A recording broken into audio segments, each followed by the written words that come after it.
Hello and welcome to Lift Skill channel. आज के इस वीडियो में स्टॉक ऑप्शन से रिलेटेड एक मेरा हेजिंग का तरीका मैं आपके साथ शेयर करूंगा और इस तरीके को काफ़ी ईजियर वे में मैं आपको समझाऊंगा। इसके चाहे कैलकुलेशन हो चाहे इसका एडजस्टमेंट हो, यहाँ पर काफ़ी सरल तरीके से इसको हम यहाँ पर समझेंगे ताकि जब भी अगर इस तरीके को आप इम्प्लीमेंट करें इन फ्यूचर में तो किसी भी तरीके के कैलकुलेशन करने में, एडजस्टमेंट करने में या अप्लाई करने में आपको यहाँ पर परेशानी नहीं हो। और यहाँ पर काफ़ी ईजियर नंबर लेके मैं समझाने की कोशिश करूँगा तो आपको समझने में भी काफ़ी आसानी यहाँ पर रहेगी। नंबर भले ही यहाँ पर हम इजी लेके समझने की कोशिश कर रहे हैं, लेकिन कैलकुलेशन इतना आसान तरीके से हम यहाँ सीखेंगे, फिर नंबर एक्स वाई जेड कुछ भी हो हम यहाँ पर काफ़ी आसानी से कैलकुलेशन कर लेंगे। हमको किसी भी तरीके के एनालिसिस सॉफ्टवेयर की ज़रूरत ही नहीं पड़ेगी, हमारा कैलकुलेशन हमारे दिमाग में ही यहाँ पर हो जाएगा। अब इस वीडियो को मैं शुरू करूँ उससे पहले आप सभी से एक रिक्वेस्ट है कि जब भी कोई भी आप ये वीडियो देखें तो पेन पेपर हमेशा अपने साथ में रखिए। यहाँ जो नंबर मैं बोर्ड पे नोट डाउन करूँगा वो आप इमीडिएटली पेन पेपर में साथ में नोट डाउन करते चलिए, तो वहाँ आपकी एक कैलकुलेशन की प्रैक्टिस भी होगी और यहाँ पर आपको समझने में भी काफ़ी आसानी रहेगी। और दूसरा इम्पॉर्टेंट पॉइंट, अगर आप ऑप्शन में बेसिक कैलकुलेशन कर लेते हैं तो कोई प्रॉब्लम नहीं है, काफ़ी आसानी से आप इस वीडियो को समझते जाएंगे। लेकिन अगर आप बेसिक कैलकुलेशन नहीं कर पाते हैं तो यहाँ पर बेसिक से रिलेटेड जो मेरे 4 वीडियोस हैं पहले आप उनको देख लीजिए, उसके बाद ये हेजिंग से रिलेटेड वीडियोस देखिएगा तो आपको समझने में काफ़ी आसानी यहाँ पर रहेगी। चलिए अब इस हेजिंग को हम पॉइंट वाइज पॉइंट यहाँ पर समझते हैं। एक एक पॉइंट काफ़ी इम्पोर्टेंट होता है, इसीलिए एक एक पॉइंट को काफ़ी अच्छे से यहाँ पर समझिएगा। यहाँ पर जैसे मैंने कहा कि स्टॉक ऑप्शन से रिलेटेड हेजिंग का तरीका हम आज यहाँ पर सीखने वाले हैं। इस तरीके का यूज़ हम स्टॉक के ऑप्शंस में यहाँ पर करते हैं।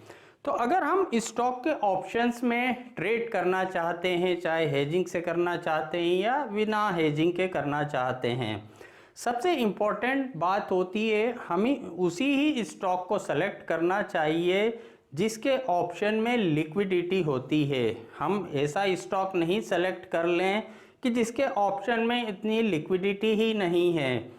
सपोज बायर 10 रुपीज़ पर खड़ा है किसी ऑप्शन में और सेलर 15 रुपीज़ पे खड़ा है।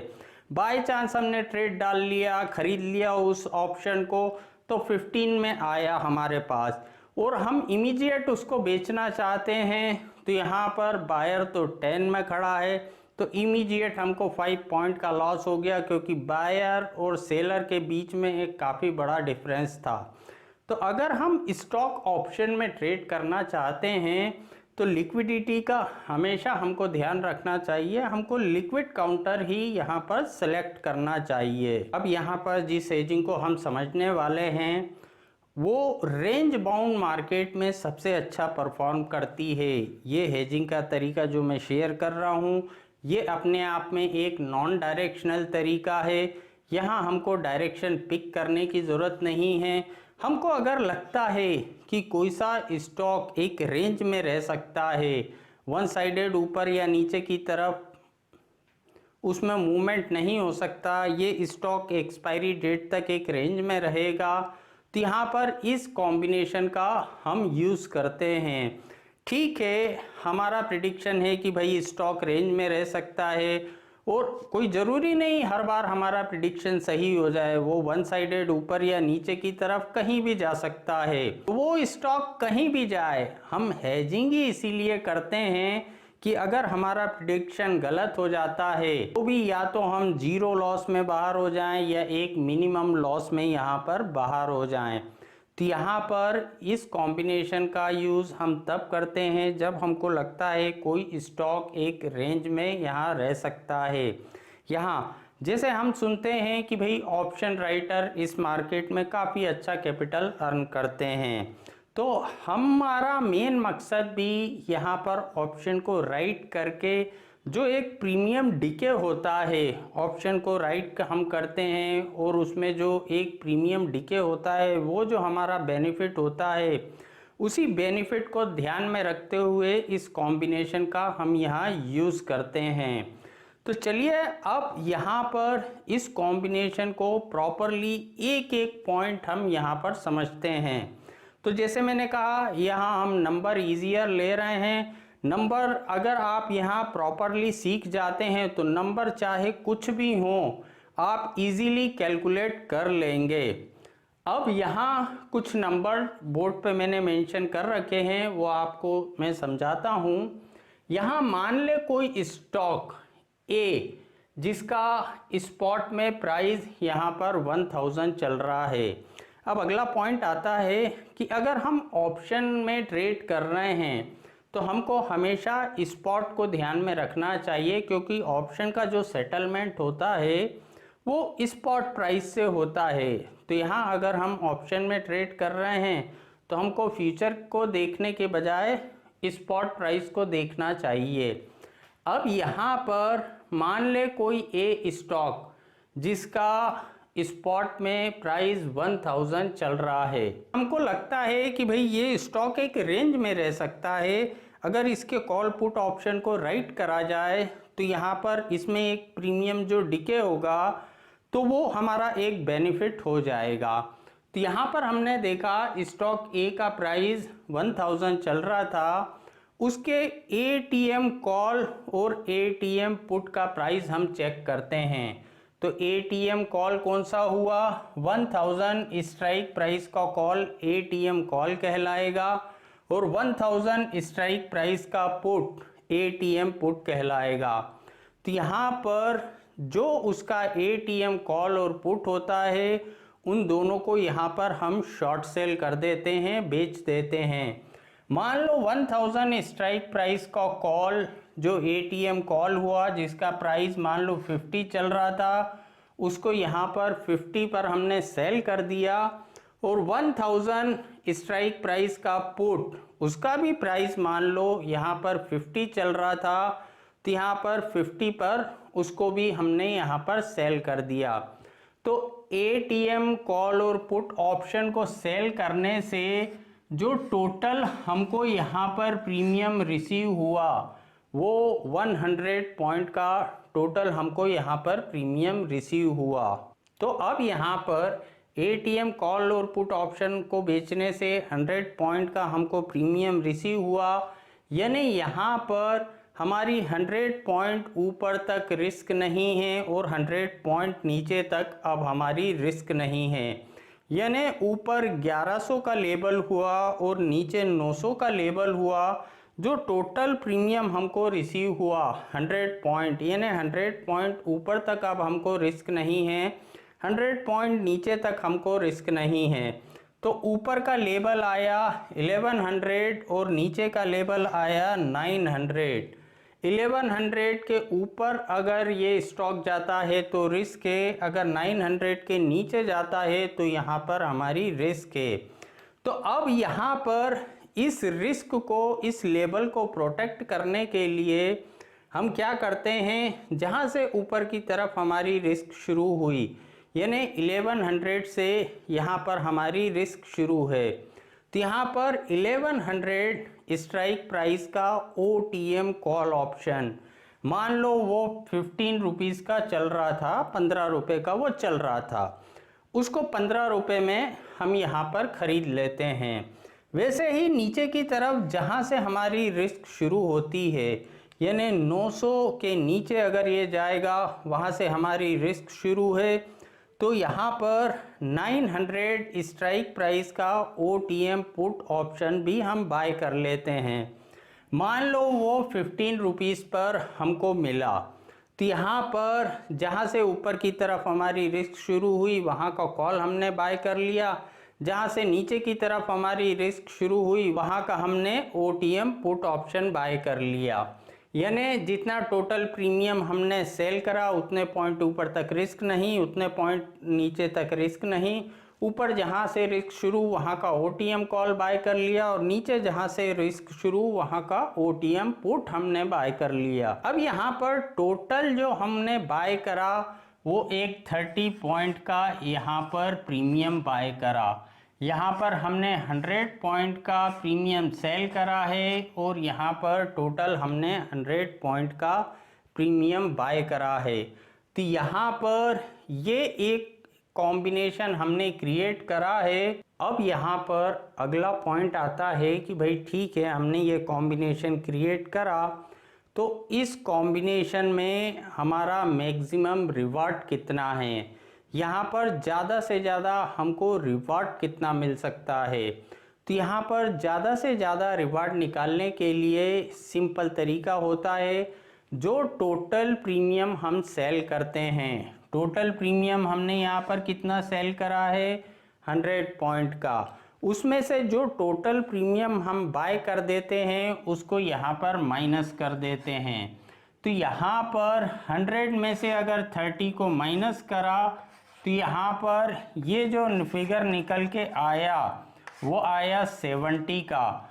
तो यहाँ पर ये जो 70 होता है ये होता है हमारा मैक्सिमम रिवार्ड। यानी यहाँ पर इस कॉम्बिनेशन में हमको ज़्यादा से ज़्यादा 70 पॉइंट का प्रॉफिट हो सकता है। टोटल सेल प्रीमियम में से टोटल बाय प्रीमियम को हम माइनस कर देते हैं तो यहाँ पर हमारा निकल के आता है मैक्सिमम रिवार्ड। अब बात आती है मैक्सिमम रिस्क की कि भाई इस कॉम्बिनेशन में ज़्यादा से ज़्यादा हमारी रिस्क कितनी होती है।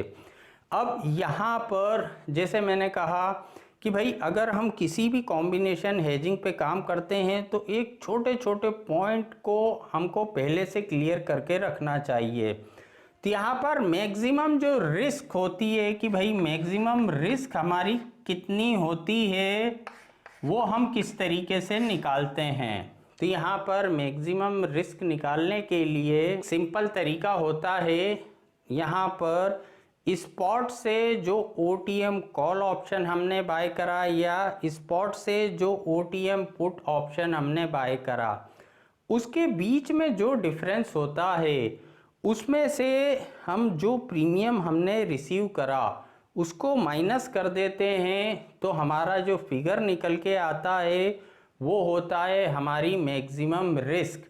तो यहाँ पर हमने कितना टोटल प्रीमियम रिसीव करा है, एक्चुअली हमने यहाँ पर रिसीव करा था 100 पॉइंट का, लेकिन हमने यहाँ बाय करा 30 पॉइंट का प्रीमियम। तो हमारे पास नेट प्रीमियम क्या बचा, तो हमारे पास यहाँ पर 70 पॉइंट का ही नेट प्रीमियम बचा है। तो ये 70 पॉइंट का नेट प्रीमियम हमने रिसीव करा। अब यहाँ पर जैसे मैंने कहा कि भाई स्पॉट से जो ओटीएम कॉल या ओटीएम पुट ऑप्शन हमने जो भी खरीद रखा है हम ऊपर की तरफ चेक कर लेते हैं। स्पॉट है 1000 पर और ओटीएम कॉल ऑप्शन का स्ट्राइक प्राइस है 1100 का। तो स्पॉट से ओटीएम कॉल ऑप्शन के बीच में डिस्टेंस है 100 पॉइंट का। तो यहाँ पर जो ये डिस्टेंस होता है उसमें से जो प्रीमियम हमारे पास नेट रिसीव करा है हमने 70 पॉइंट का, उसको माइनस कर देते हैं तो जो फिगर निकल के आता है वो होता है मैक्सिमम रिस्क हमारी। 30 पॉइंट से ज़्यादा यहाँ पर हमको रिस्क नहीं हो सकती। यहाँ पर ये चीज़ हमको ध्यान रखना चाहिए, ये नहीं होना चाहिए कि अरे ये तो नंबर में ले लूँगा, सॉफ्टवेयर में डाल दूँगा, निकल के सामने आ जाएंगे। अरे सॉफ्टवेयर ने किसी दिन गलत बता दिया तो यहाँ पर आपको तो निकालना आता ही नहीं है, यहाँ किस तरीके से ये निकलती हैं चीज़ें, तो आप बड़ी परेशानी में भी पड़ सकते हैं। तो अगर हम यहाँ पर F&O में ट्रेड कर रहे हैं तो एक प्रॉपर नॉलेज के साथ ही ट्रेड करना चाहिए। कि जैसे हम बचपन में मैथ्स शुरू करा था हमने सीखना, 1 + 1 2 होता है, 2 × 2 4 होता है। तो बचपन से हमको कैलकुलेटर नहीं दिया जाता था कि इससे इजीली आप कर लो, हम मैनुअली उसे करा करते थे। वैसे ही काफ़ी सारे सॉफ्टवेयर हैं, आप उसमें नंबर्स डालते हो, रिस्क, रिवार्ड, ब्रेक इवन सब निकल जाते हैं, लेकिन वो आए कैसे वो हमको आना चाहिए, वो सबसे इम्पोर्टेंट होता है। तो यहाँ पर किसी भी तरीके के नंबर होंगे तो आप काफ़ी आसानी से कैलकुलेट कर लेंगे। तो एक बार फिर मैं बताता हूँ, मैक्सिमम रिस्क निकालने के लिए जो स्पॉट से OTM कॉल का डिस्टेंस है या OTM पुट का डिस्टेंस है, यानी ये 100 पॉइंट का डिस्टेंस है, उसमें जो प्रीमियम हमारे पास नेट में क्रेडिट हुआ है 70 पॉइंट का, उसको हम माइनस कर देते हैं, तो जो फिगर निकल के आता है वो होती है हमारी मैक्सिमम रिस्क। अब यहाँ पर अगला पॉइंट निकल के आता है, जैसे मैंने स्टार्टिंग में ही कहा था, आप पेन पेपर लेके बैठिएगा तो आप साथ में कैलकुलेशन करते रहेंगे तो आपकी काफ़ी अच्छी प्रैक्टिस हो जाएगी, बजाय ये वीडियो बार बार देखने के। यहाँ पर तो अब जो अगला इम्पोर्टेंट पॉइंट आता है कि भाई ठीक है, हमको इस कॉम्बिनेशन में पता चल गया कि भाई हमारी मैक्सिमम जो रिस्क है वो यहाँ पर 30 पॉइंट की है और रिवार्ड जो है वो यहाँ पर 70 पॉइंट का है। हमको ये 30 पॉइंट की रिस्क, 70 पॉइंट का मैक्सिमम हमारा रिवार्ड है, ये हमको निकल के आ गया है। अब अगला इम्पोर्टेंट पॉइंट होता है वो होता है ब्रेक इवन पॉइंट। यहाँ पर हमारा ब्रेक इवन पॉइंट क्या है, ऊपर की तरफ और नीचे की तरफ, मतलब कौन सा वो ऊपर की तरफ लेवल है जहाँ तक हमको रिस्क नहीं है, और नीचे की तरफ वो कौन सा लेवल है जहाँ तक हमको यहाँ पर रिस्क नहीं है।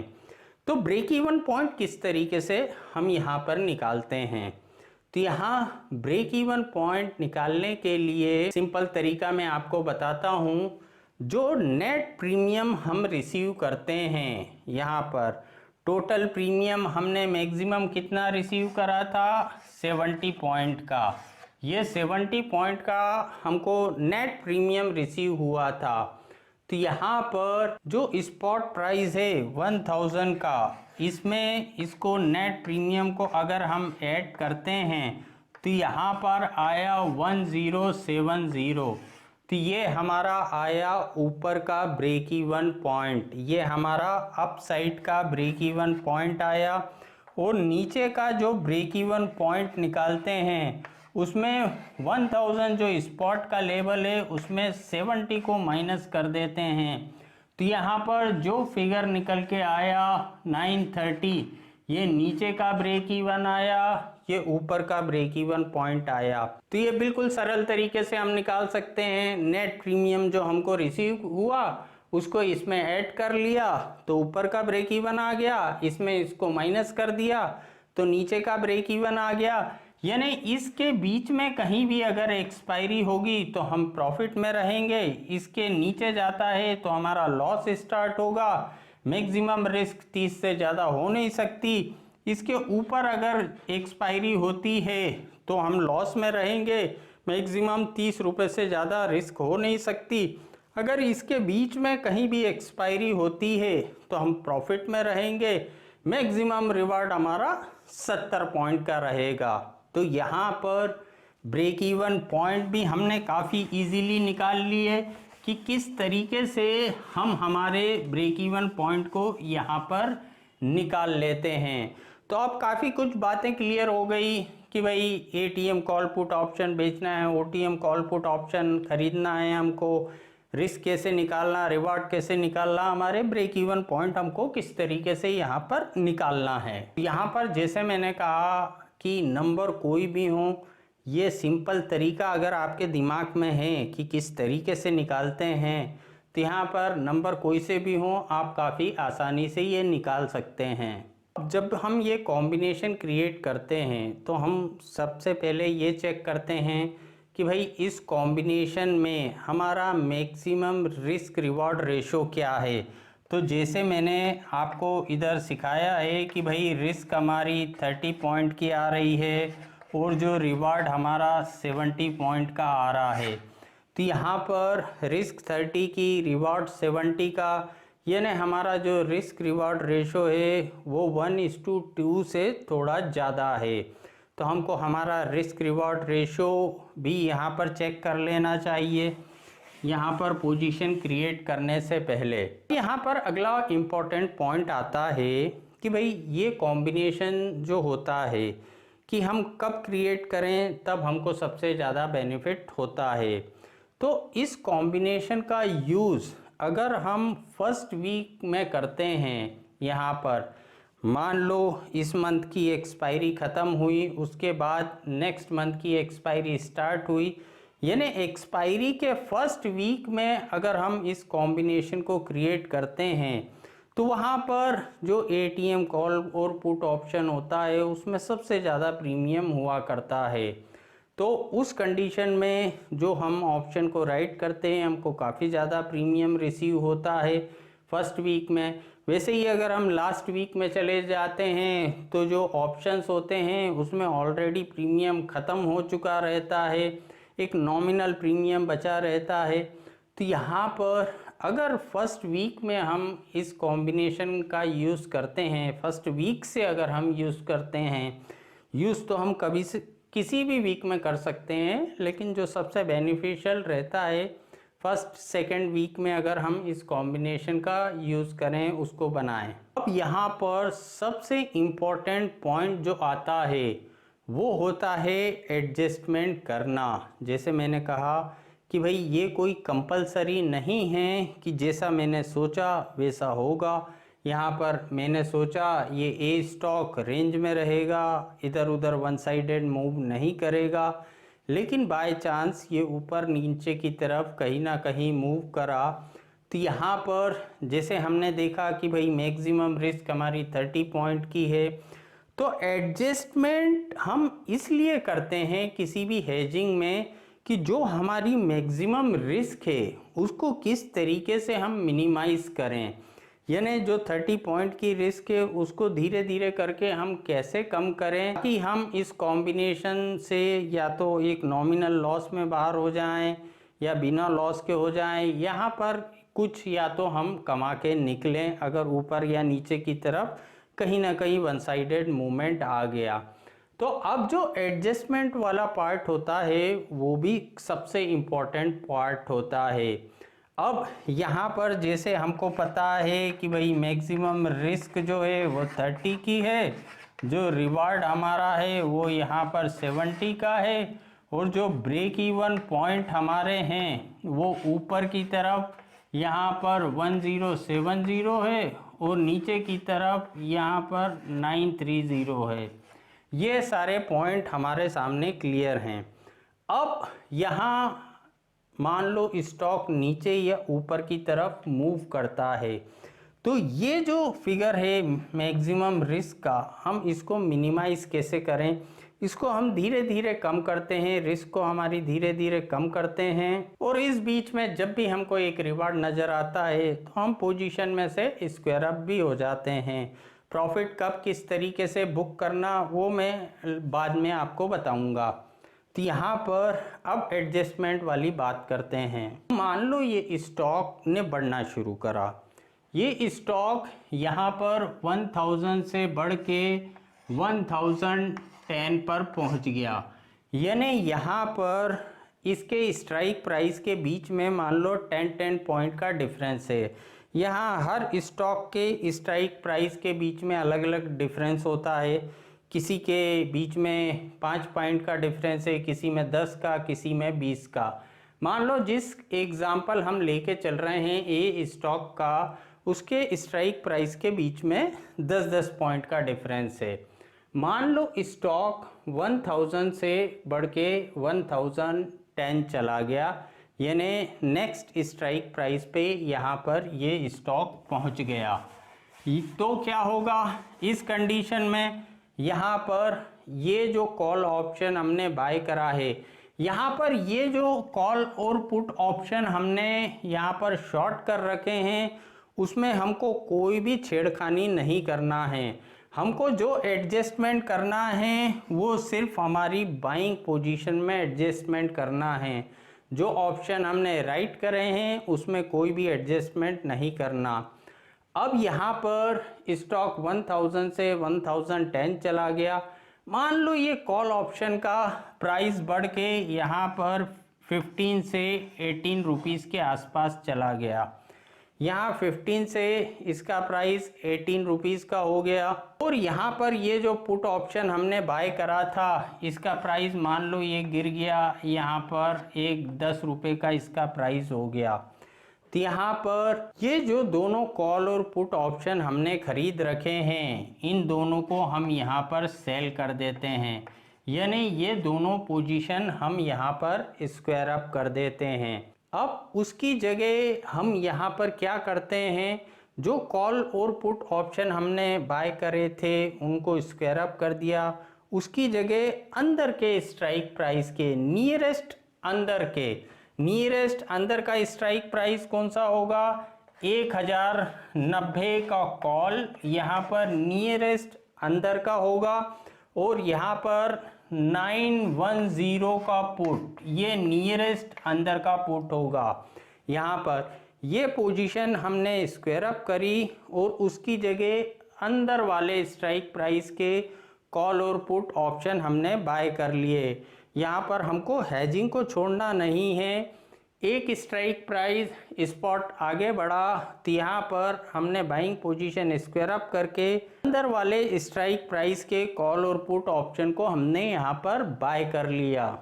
अब यहाँ पर मान लें इस कॉल ऑप्शन का प्राइस 20 चल रहा था और इस पुट ऑप्शन का प्राइस 13 चल रहा था यहाँ पर। तो यहाँ पर अंदर वाला स्ट्राइक प्राइस 1090 स्ट्राइक प्राइस का कॉल ऑप्शन हमने 20 में बाय कर लिया और 910 स्ट्राइक प्राइस का पुट ऑप्शन यहाँ पर हमने 13 में बाय कर लिया। अब यहाँ पर इस तरीके से हमने एडजस्टमेंट करा, इस पोजीशन को स्क्वायर अप कर दिया और यहाँ पर ये नई पोजीशन हमने यहाँ पर क्रिएट कर ली। लेकिन एक बात आप ध्यान रखिएगा, ऐसा नहीं हो कि पहले आप ये दोनों पोजीशन को काट दें उसके बाद ये दोनों ऑप्शन की पोजीशन खरीदने की यहाँ पर कोशिश करें।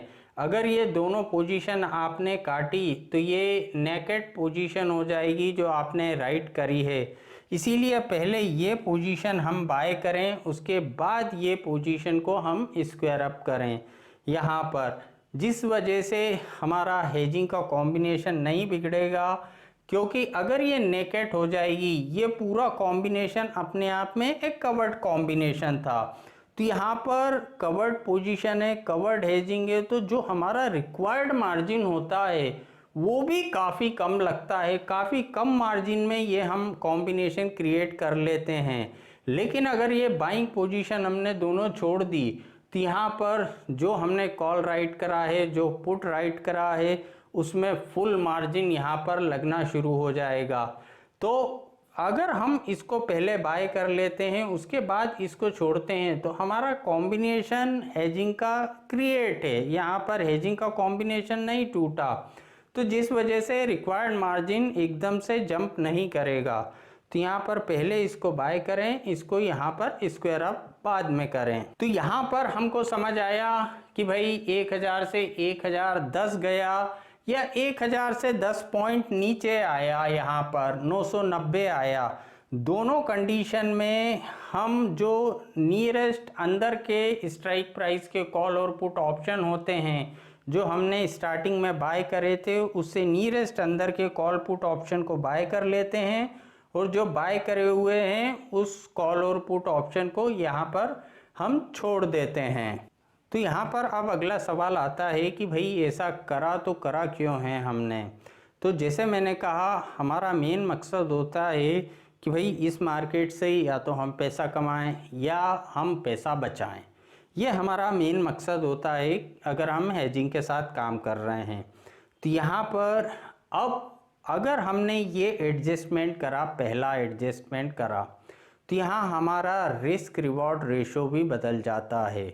यहाँ पर किस तरीके से रिस्क रिवॉर्ड रेशो में अंतर आता है, यहाँ पर सबसे पहला आता है, यहाँ पर हम समझते हैं कि भाई रिवॉर्ड में क्या अंतर आएगा। यहाँ पर जो हमारा मैक्सिमम है, जब हमने काम शुरू करा था तब 70 पॉइंट का मैक्सिमम यहाँ पर रिवॉर्ड था। तो यहाँ पर हमने एक एडजस्टमेंट करा, तो एडजस्टमेंट करने के बाद हमारा कुछ ना कुछ रिवॉर्ड कम हो जाता है। तो कितना कम होता है, किस तरीके से वो हम निकालते हैं। तो यहाँ पर जो कॉल और पुट ऑप्शन हमने स्टार्टिंग में बाय करे थे, उन दोनों को जो सेल करा, उन दोनों को स्क्वायर अप करने से यहाँ पर टोटल हमको 28 पॉइंट का प्रीमियम रिसीव हुआ। 28 पॉइंट का प्रीमियम रिसीव हुआ इस कॉल पुट ऑप्शन को स्क्वायर अप करने से। लेकिन यहाँ पर हमने ये नए कॉल और पुट ऑप्शन बाय करे हैं, तो यहाँ पर 33 पॉइंट का हमको प्रीमियम पे करना पड़ा। ये जो नए कॉल पुट ऑप्शन में हमने पोजीशन क्रिएट करी है बाइंग में, तो हमको 33 पॉइंट का प्रीमियम यहाँ बाय करना पड़ा। इसको स्क्वायर अप करके हमको 28 पॉइंट मिले, लेकिन यहाँ इसको बाय करने के लिए हमको 33 पॉइंट पे करने पड़े, यानी 5 पॉइंट और हमारी जेब से चले गए। तो जो और हमारी जेब से प्रीमियम चला जाता है वो यहाँ पर हमारे रिवार्ड में से कम हो जाता है। तो यहाँ पर अब हमारा जो मैक्सिमम रिवार्ड बचा वो बचा 65 पॉइंट का। ये हमारा अब मैक्सिमम रिवार्ड हुआ इस कॉम्बिनेशन में। अब अगला सबसे इम्पोर्टेंट पॉइंट आता है कि भाई यहाँ पर रिवार्ड तो ठीक है, हमको समझ आ गया कि भाई चेंज हो गया, 70 से 65 हो गया। अब हमारी रिस्क कितनी बची यहाँ पर। जब हमने काम शुरू करा था तब यहाँ पर हमारी मैक्सिमम रिस्क जो थी वो एक 30 पॉइंट की थी। 30 पॉइंट की यहाँ पर हमारी मैक्सिमम रिस्क थी।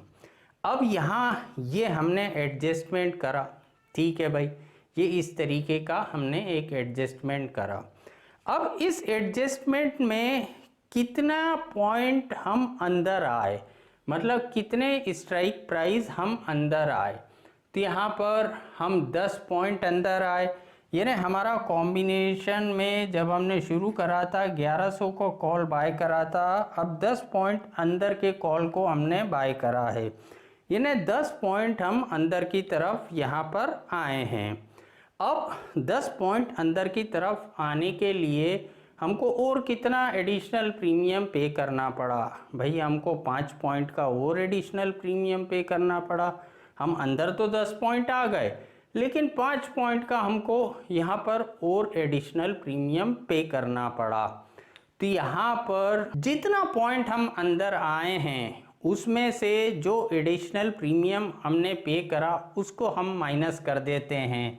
हम कितना पॉइंट अंदर आए हैं, हम 10 पॉइंट अंदर आए हैं, और उसमें से हमने यहाँ पर और कितना प्रीमियम पे करा अंदर आने के लिए। अंदर आने के लिए हमने 5 पॉइंट का और एडिशनल प्रीमियम पे करा। तो जितना अंदर आए हैं उसमें जितना एडिशनल प्रीमियम पे करा है यहाँ पर, तो जो फिगर निकल के आया वो आया यहाँ पर 5 का। भाई जितना अंदर आए उसमें से जो एक्स्ट्रा प्रीमियम पे करा उसको माइनस करा तो फिगर निकल के आया 5 का। अब यहाँ पर ये 5 पॉइंट हमारी रिस्क में से कम हो जाता है। तो स्टार्टिंग में हमारी रिस्क थी 30 की, ये 5 पॉइंट और हमारी रिस्क में से कम हो गया, यानी अब जो हमारी मैक्सिमम रिस्क बची वो बची 25 पॉइंट की। यानी यहाँ एक एडजस्टमेंट करके हमने हमारी रिस्क को 30 से 25 पे ले आए। इस तरीके से हमारा रिवॉर्ड भी थोड़ा कम हुआ, लेकिन हमारी यहाँ पर रिस्क भी यहाँ पर कम हो गई। तो जैसे मैंने कहा कि इधर उधर की तरफ मूवमेंट होता है, तो एडजस्टमेंट सबसे इम्पोर्टेंट चीज़ होती है कि कैसे भी करके हम हमारी रिस्क को ख़त्म करें यहाँ पर। तो यहाँ पर पहले एडजस्टमेंट करा और यहाँ पर हमारी रिस्क कम हो गई, और उसके बाद यहाँ ये स्टॉक 1010 से 1020 चला गया, मान लो ये 1010 से 1020 चला गया और यहाँ पर 10 पॉइंट बढ़ गया, यानी 1010 स्ट्राइक प्राइस से 1020 स्ट्राइक प्राइस पे स्पॉट चला गया। तो यहाँ पर फिर हम क्या करते हैं, फिर सिमिलर तरीके से एडजस्टमेंट करते हैं। ये जो हमारी पोजीशन बनी हुई थी जो ऑप्शन बाइंग में, जैसे मैंने कहा जो राइट करा है उसमें कोई छिड़कानी नहीं करना।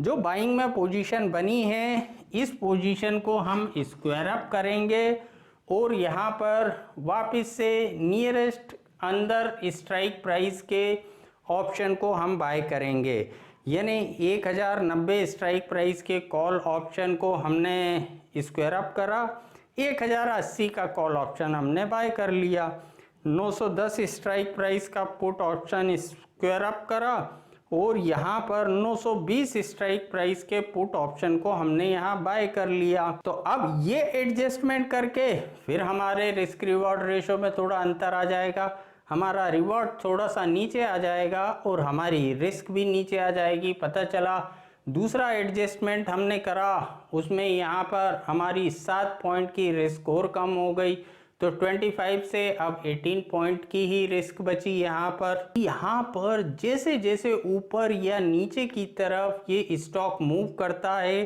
तो हम यहाँ पर जो हमारे ऑप्शन में बाइंग की पोजीशन है उसको अंदर की तरफ लाते हैं। अंदर की तरफ लाने से ये होता है जो मैक्सिमम रिस्क होती है वो भी नीचे की तरफ जाती है और भले ही रिवॉर्ड थोड़ा सा नीचे की तरफ जाता है लेकिन यहाँ रिस्क को नीचे लाना सबसे इम्पोर्टेंट होता है, इसीलिए हम यहाँ एडजस्टमेंट करते हैं। यहाँ पर अगला इम्पोर्टेंट पॉइंट आता है कि भाई हम प्रॉफिट कब हमको बुक करना चाहिए, कि इस तरीके में हम प्रॉफिट कब बुक करें।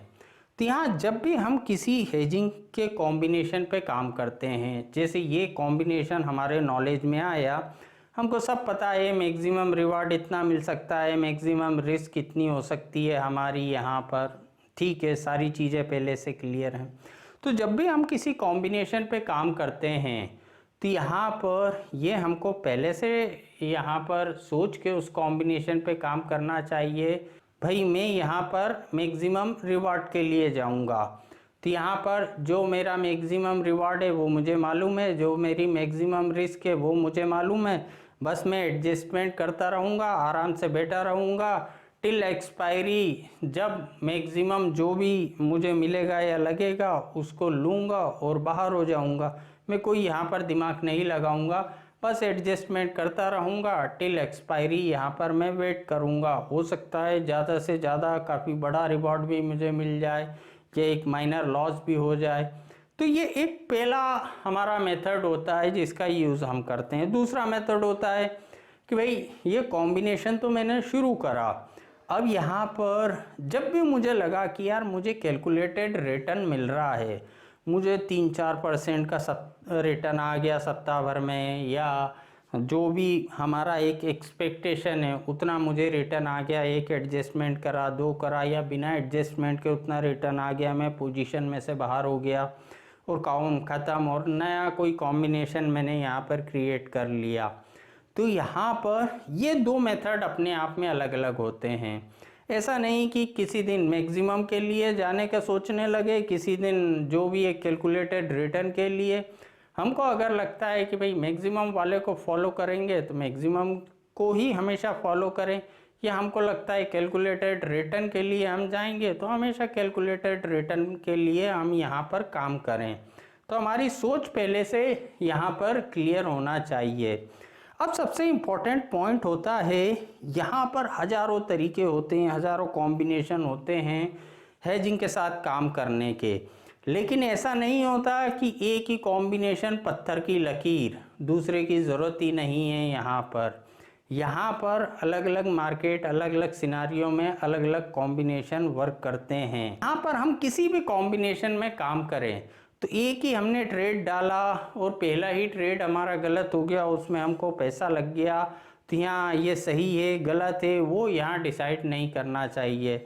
सबसे सही होता है एटलीस्ट 1 ईयर दें, जो भी हम मेथड फॉलो कर रहे हैं उसको प्री डिसाइडेड करें और पूरा 1 ईयर उसका प्रॉफिट लॉस स्टेटमेंट चेक करें कि भाई इस कॉम्बिनेशन को लेके अगर 1 साल चलते, 1 साल काम करते तो ओवरऑल रिटर्न क्या आता है। एक ट्रेड में सही है, गलत है, अच्छा है, बुरा है, यहाँ पर ये करने से कभी हम सही पॉइंट पे नहीं पहुंच सकते। और यहाँ पर अगर हम हेजिंग के साथ काम करते हैं और वो भी फुल्ली कवर्ड हेजिंग के साथ काम करते हैं, तो जैसे अगर हम जानते हैं F&O में अगर हम सिंगल पोजीशन में ट्रेड करते हैं तो एक काफ़ी बड़ा मार्जिन हमारा ब्लॉक होता है, काफ़ी ज़्यादा पैसे की ज़रूरत होती है। वहीं अगर हम प्रॉपर कवर्ड हेजिंग के साथ काम करते हैं तो हमारा रिक्वायर्ड मार्जिन इतना नीचे चला जाता है, तो जो हमको फिर रिटर्न मिलता है, हमेशा रिटर्न जो हमको चेक करना चाहिए हमारा कितना फंड ब्लॉक हो रहा है उस तरीके को, उस कॉम्बिनेशन को बनाने में, उस पे हमको क्या रिटर्न मिल रहा है। यहाँ पर हमको वो चीज़ चेक करना चाहिए कि मान लो 50,000 मेरा इस हेजिंग के कॉम्बिनेशन में ब्लॉक होता है तो 50,000 पे हमको रिटर्न चेक करना है यहाँ पर। तो यहाँ अगर हम प्रॉपर कवर्ड हेजिंग पे काम करते हैं तो यहाँ पर रिक्वायर्ड मार्जिन होता है वो भी काफ़ी कम होता है, तो जिसकी वजह से जो परसेंटेज में रिटर्न हमको दिखता है वो काफ़ी अच्छा, काफ़ी हैंडसम यहाँ पर नज़र आता है। अब यहाँ पर जैसे हम एडजस्टमेंट करते हैं तो मैंने कहा कि भाई रिस्क भी बदल जाती है, रिवार्ड भी बदल जाता है, उसी तरीके से हमारे ब्रेक इवन पॉइंट भी बदल जाते हैं। ब्रेक इवन पॉइंट में क्या अंतर आता है, जैसे हमने जब कॉम्बिनेशन देखा था ऊपर का ब्रेक इवन पॉइंट 1070 था, नीचे का 930 था। तो यहाँ पर पहला एडजस्टमेंट हमने करा, पहला एडजस्टमेंट करके हमको क्या हुआ था कि भाई एक 5 पॉइंट का प्रीमियम हमको और पे करना पड़ा था यहाँ पर। तो जब हमने कॉम्बिनेशन शुरू करा था तो हमारे नेट पॉकेट में 70 पॉइंट का प्रीमियम था, नेट प्रीमियम जो हमारे पास था। अब ये 5 एडिशनल और पे करना पड़ गया तो 5 का प्रीमियम हमारे 70 में से चला गया। तो यहाँ पर हमारा ऊपर का ब्रेक इवन भी 5 पॉइंट से नीचे आ गया और यहाँ हमारा नीचे का ब्रेक इवन 5 पॉइंट से ऊपर चला गया। तो इस तरीके से ब्रेक इवन को भी हम सिंपली कैलकुलेट कर लेते हैं। अब अगला एक इम्पॉर्टेंट पॉइंट आता है कि भाई ये कॉम्बिनेशन बनाया हमने और बहुत बड़ी gap up gap down opening हो गई, सब पॉसिबल है इस मार्केट में। यहाँ पर ठीक है हमने पोजीशन बनाई, इंट्राडे में हमारे सामने सारी चीज़ें चल रही हैं, लेकिन मार्केट क्लोज होने के बाद अगले दिन यहाँ पर कोई ज़रूरी नहीं 1010 पे यहाँ पर ये स्टॉक ओपन हो, पता चला 1030 पे सीधा स्टॉक ओपन हुआ, एक बड़ी गैप अप या गैप डाउन ओपनिंग हो गई। तो यहाँ पर उसका सिंपल है कि एक काफ़ी बड़ी gap up gap down opening हो गई यहाँ पर, और अगर वो ओपनिंग हमारे ब्रेक इवन से नीचे ही है, जो हमारे ब्रेक इवन पॉइंट हैं, तो यहाँ पर हम हमारी पोजीशन को थोड़ा सा एडजस्ट कर लेते हैं, अंदर की तरफ ले आते हैं, या हमको अगर लगता है जो सबसे बेस्ट होता है कि ठीक है बहुत बड़ी gap up gap down opening होगी, तो अगर स्टॉक इस लेवल के आसपास या इस लेवल के आसपास ओपन हो रहा है तो ये ऑप्शन का प्राइस जो एटीएम के आसपास आना लगेगा तो काफ़ी तेज़ी से इसका प्राइस बढ़ेगा, इसमें काफ़ी तेज़ी से प्रीमियम बढ़ेगा। तो मैक्सिमम लॉस तो हमारा 30 पॉइंट था, ठीक है काफ़ी बड़ी गैप अप ओपनिंग हो गई, हमको लगा कि यार 5-7 पॉइंट का एक लॉस नज़र आ रहा है पूरे कॉम्बिनेशन में यहाँ तो हम ये भी कर सकते हैं कि चलो ठीक है 5-7 पॉइंट का हमने लॉस बुक कर लिया, हमने कोई एडजस्टमेंट नहीं करा क्योंकि बहुत बड़ी gap up gap down opening हो गई, 5-7 पॉइंट का लॉस बुक कर लिया और मान लो 1070-80 के लेवल पे वो दिखा तो 1080 के लेवल पे एक नया कॉम्बिनेशन हमने क्रिएट कर लिया ताकि ऊपर और नीचे की तरफ वापस हमको एक बड़ी रेंज मिल गई यहाँ पर।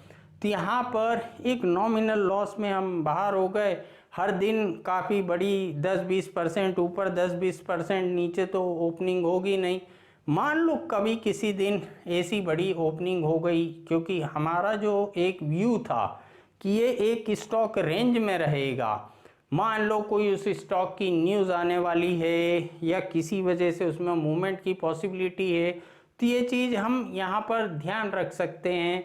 यहाँ हम टेक्निकल का यूज़ कर सकते हैं कि भाई ये टेक्निकल के हिसाब से ये रेंज में है स्टॉक यहाँ पर, या किसी की कोई न्यूज़ वगैरह नहीं आने वाली इसमें, तो यहाँ पर इस चीज़ का ध्यान रख के भी हम कॉम्बिनेशन क्रिएट करते हैं। उसके बाद भी अगर बड़ी gap up gap down opening हो गई तो एक जो भी माइनर लॉस हुआ, अगर एडजस्टमेंट की गुंजाइश दिखी तो एडजस्टमेंट करते चलें, अगर नहीं दिखी तो यहाँ जो भी माइनर लॉस हुआ उसको बुक करा, बाहर हो गए, नया कॉम्बिनेशन यहाँ पर हमने क्रिएट कर लिया। क्योंकि हर वो पॉसिबिलिटी हमारे दिमाग में होना चाहिए और जो भी पॉसिबिलिटी में होगा उस समय हमको करना क्या है ये भी पहले से डिसाइड हमारा होना चाहिए। ऐसा नहीं होना चाहिए कुछ ऐसा हो गया हमने उसके बारे में सोच ही नहीं रखा था, होने के बाद हम घबरा गए यहाँ पर, अब क्या करें अब क्या करें। जबकि सारे पॉइंट अगर हमारे पहले से क्लियर होंगे तो हमको पता रहेगा, हमको पता है ठीक है अगर बहुत बड़ी गैप अप हो गई तो जो भी एक माइनर लॉस होगा मैं स्क्वायर अप करूँगा, बाहर हो जाऊँगा, एडजस्टमेंट की गुंजाइश होगी तो कर लूँगा, नहीं होगी तो माइनर लॉस में बाहर हो जाऊँगा। अनलिमिटेड रिस्क तो है नहीं इस कॉम्बिनेशन में, कवर्ड पोजीशन है मेरी, अनलिमिटेड रिस्क पे तो मैं काम नहीं कर रहा। तो ये एक वो पॉसिबिलिटी है गैप अप गैप डाउन वाली, वो भी हम यहाँ पर ध्यान रख सकते हैं। यहाँ पर अगला पॉइंट आता है, हमेशा हम किसी भी हेजिंग के कॉम्बिनेशन में ट्रेड कर रहे हैं अगर ऑप्शन से रिलेटेड, तो बाइंग ट्रेड हमेशा हम पहले डालें, उसके बाद ऑप्शन को राइट करने के ट्रेड डालें।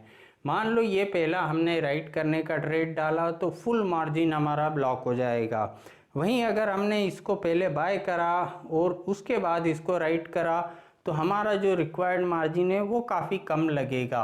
तो हमेशा ऑप्शन को बाइंग करने के ट्रेड पहले डालना चाहिए, उसके बाद यहाँ पर ऑप्शन को हमको राइट करने के ट्रेड डालने चाहिए। तो यहाँ पर स्टॉक ऑप्शन में अगर हम ट्रेड करते हैं तो ये अपने आप में एक बेहतरीन कॉम्बिनेशन है, काफ़ी ट्रेडर इस कॉम्बिनेशन का यूज़ करते हैं। यहाँ किसी भी हेजिंग से कॉम्बिनेशन में एडजस्टमेंट सबसे इम्पॉर्टेंट होता है और किसी भी हेजिंग में एडजस्टमेंट करने के भी काफ़ी अलग अलग तरीके होते हैं। काफ़ी अलग अलग ट्रेडर अलग अलग तरीक़ों से यहाँ पर अपनी हेजिंग की पोजीशन को एडजस्ट करते हैं। तो यहाँ पर जिस तरीके का मैं यूज़ करता हूँ एडजस्टमेंट करने में, जो मुझे सबसे ज़्यादा पसंद है और जो सबसे ईज़ियर है, और यहाँ हम विदाउट एनी मेंटली प्रेशर, मतलब जैसे क्या होता है F&O में अगर हम सिंगल पोजीशन में ट्रेड करते हैं, ट्रेड डालते से डरना शुरू कर देते हैं क्योंकि कहीं ना कहीं मूव तो मार्केट करेगा। मान लो अपोजिट डायरेक्शन में मूव करा तो यहाँ घबराहट होने लगती है, बड़ा लॉस दिखने लगता है। अब यहाँ फुल्ली कवर्ड पोजीशन है, यहाँ मैक्सिमम रिस्क भी पता है, रिवॉर्ड भी पता है, एडजस्टमेंट क्या करना है वो भी पता है। तो यहाँ पर हम विदाउट एनी मेंटली प्रेशर आसानी से यहाँ पर हमारे दूसरे कामों के साथ भी इस कॉम्बिनेशन का यूज़ कर सकते हैं। हम चाहे जॉब कर रहे हों या हम बिजनेस कर रहे हों, हमारे दूसरे वर्क के साथ भी।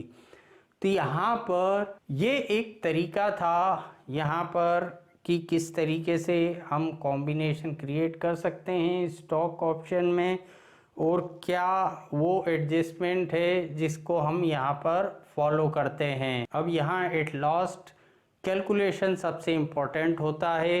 भले ही हमारे पास कितने भी सॉफ्टवेयर हों जिसमें हम नंबर डाल लेते हैं और सारे फिगर निकल के आ जाते हैं, उससे ज़्यादा ज़रूरी है हमको वो निकालना आना चाहिए। भले ही फिर हम उस सॉफ्टवेयर का यूज़ करें, कैलकुलेशन हमको आना चाहिए।